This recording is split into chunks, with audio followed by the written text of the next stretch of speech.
कैसे हैं आप लोग। आज हम पढ़ाने जा रहे हैं chapter 5 therapeutic modalities and therapies used in mental disorder. सबसे पहले हम बात करेंगे मोडेलिटीज़ क्या होता है। Modalities means tool, resources, device, instrument. मतलब कि कोई टूल्स, कोई रिसोर्स, कोई डिवाइस या कोई इंस्ट्रूमेंट को हम मोडेलिटीज़ कहते हैं। थेरेपीज़ जो होते हैं वो वेरियस टाइप के होते हैं। थेरेपीज़ कितने टाइप्स के होते हैं? वेरियस टाइप्स के होते हैं। इसमें सबसे पहला है physical therapy, psychosocial therapies, occupational therapies. सबसे पहले हम बात करते हैं फिजिकल थेरेपीज़। फिजिकल थेरेपीज़ क्या होता है? It is also known as psychopharmacology. मतलब साइकोफार्माकोलॉजी का मतलब वही होता है जो मतलब मेंटल पेशेंट के लिए जो ड्रग यूज़ किए जाते हैं उसको साइकोफार्माकोलॉजी कहते हैं। अब बात करते हैं फार्माकोकाइनेटिक्स। फार्माकोकाइनेटिक्स क्या होता है? Study of drug observation, distribution, elimination. मतलब जो ड्रग का ऑब्जर्वेशन कैसे होता है, डिस्ट्रीब्यूशन कहते हैं, एलिमिनेशन कहते हैं, उसके बारे में जो स्टडी करते हैं। हमारी बॉडी में जब कोई ड्रग जाता है कैसे एब्जॉर्ब होता है, कैसे वो डिस्ट्रीब्यूट होता है, फिर कैसे वो एलिमिनेट होता है, उसको फार्माकोकाइनेटिक्स कहते हैं। अब आते हैं क्लासिफिकेशन। क्लासिफिकेशन में सबसे पहले आता है classification of psychotropic drug. Psychotropic drug का क्लासिफिकेशन क्या क्या होगा? सबसे पहले बात करते हैं एंटीसाइकोटिक। एंटीसाइकोटिक होता है, एंटी डिप्रेसेंट ड्रग होता है, मूड स्टेबलाइजिंग ड्रग होता है। ये तीनों आते हैं साइकोट्रॉपिक ड्रग्स में। 3 क्लासिफिकेशन है इसके। एंटीसाइकोटिक मतलब जो साइकोटिक सिम्टम को ट्रीट करता हो। एंटी डिप्रेसेंट मतलब जो डिप्रेशन को ट्रीट करता हो। मूड स्टेबलाइजिंग ड्रग्स का मतलब जो मूड को मॉडिफाई करे, स्टेबलाइज करे, ये सब उसको मूड स्टेबलाइजिंग ड्रग कहते हैं। अब बात करते हैं एंटीसाइकोटिक। एंटीसाइकोटिक क्या होता है? ये जो एंटीसाइकोटिक ड्रग होता है इसमें हम क्या करते हैं? ट्रीट करते हैं साइकोटिक सिम्टम्स को, जैसे सिजोफ्रेनिया हो गया, मनिया हो गया, ये सबको ट्रीट करने के लिए जो मतलब जो ड्रग देते हैं उसे एंटीसाइकोटिक कहते हैं। अब साइकोटिक जो हमारा 2 टाइप का होता है। इसमें सबसे पहले बात करते हैं टिपिकल और एटिपिकल। टिपिकल साइकोटिक ड्रग का मतलब होता है फर्स्ट जनरेशन। फर्स्ट जनरेशन मतलब ये ओल्ड ड्रग होता है, ये ओल्ड ड्रग हो गया और इसके बहुत सारे साइड इफेक्ट आ रहे थे, इसलिए ये अब बंद हो गया। पहले इसका यूज होता था लेकिन अब उतना ज़्यादा यूज नहीं होता है।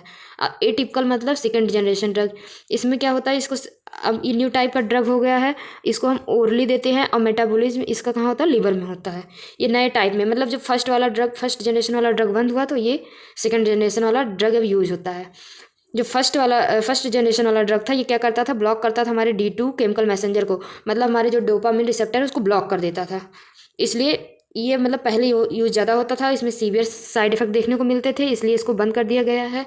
अब ये टिपिकल वाला न्यू टाइप ड्रग यूज़ होता है, ये ओरली देते हैं, मेटाबॉलिज होता है इन लीवर में। अब मोड ऑफ एक्शन क्या है? टिपिकल का क्या? टिपिकल साइकोटिक ड्रग का मोड ऑफ एक्शन यही है कि ब्लॉक कर देता है हमारे डोपामिन रिसेप्टर को। और एटिपिकल का इफेक्ट, ये एटिपिकल का क्या है? ये इफेक्ट करता है सेरोटोनिन पे, हिस्टामिन पे, सब पे इफेक्ट डालता है।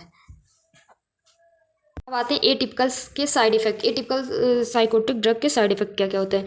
इसका साइड इफेक्ट ज़्यादा सेक्सुअल साइड इफेक्ट में से होता है। ये ज़्यादातर सेक्सुअल साइड इफेक्ट्स तो करता है। डायबिटीज़, हमारे हाइपरग्लाइसेमिया हो जाता है, कार्डियोवास्कुलर डिजीज़ का हाई रिस्क हो जाता है।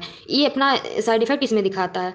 अब आते हैं इंडिकेशन, मतलब इसको किस किस में देंगे।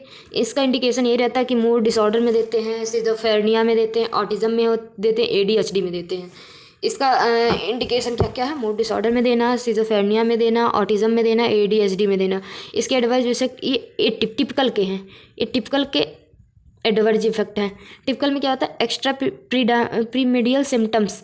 एक्स्ट्रा पिरामिडल सिम्टम्स में क्या होते हैं? मूवमेंट डिसफंक्शन हो जाता है, मतलब मूवमेंट में डिसफंक्शन आना। और न्यूरोलेप्टिक मैलिग्नेंट सिंड्रोम में मतलब ये लाइफ थ्रेटनिंग कंडीशन होता है। न्यूरोलॉजी इमरजेंसी, जैसे कुछ भी आ गया, कोई भी कंडीशन आ गई, लाइफ थ्रेटनिंग मतलब बहुत सीरियस कंडीशन रहती है। ऑटोनॉमिक साइड इफेक्ट क्या हो गया? ऑटोनॉमिक साइड इफेक्ट मतलब जैसे nausea, vomiting, blurred vision, loose motion, dizziness, dehydration, ये सब जिसमें आ जाते हैं, जिसमें कॉमन सिम्टम आते हैं उसको ऑटोनॉमिक साइड इफेक्ट कहते हैं। अब आते हैं नर्सेस रिस्पॉन्सिबिलिटी। क्या करेंगे? मैनेज करेंगे साइड इफेक्ट को, इंश्योर करेंगे पेशेंट के सेफ्टी को, और मतलब मॉनिटर करेंगे कितने मतलब कोई रिएक्शन वगैरह तो नहीं हो रहा हो, वाइटल को मॉनिटर करेंगे और पेशेंट की सेफ्टी को देखेंगे। ये सब नर्सेस रिस्पॉन्सिबिलिटी में आ जाएगा।